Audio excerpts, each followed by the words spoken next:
Sanità. 3 menzioni speciali per la Regione Veneto e l'ULSS 3 di Bassano, protagoniste al premio Gerbera d'Oro che viene attribuito ogni anno dalla Fondazione Ghirotti e dalla Conferenza delle Regioni. Premiate le strutture che si distinguono nell'affrancamento dal dolore inutile, le terapie più avanzate e l'umanizzazione delle cure. Tra i progetti presi in esame, il primo, Donne per le donne, si rivolge alle pazienti colpite dal tumore al seno, una patologia che comporta un cambiamento nella vita stessa e non solo nel corpo. È dall'esperienza di Manuela che nasce l'idea di un fotolibro, un sostegno prezioso per combattere lo sconforto. Il volume ha come protagoniste donne che hanno condiviso le diagnosi del tumore al seno con testimonianze scritte e brevi poesie.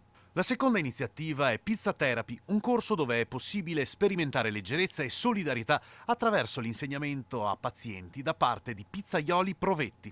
L'ultimo progetto premiato invece è Touch Therapy, un'attività finalizzata a riequilibrare energie psicofisiche sul corpo del malato oncologico.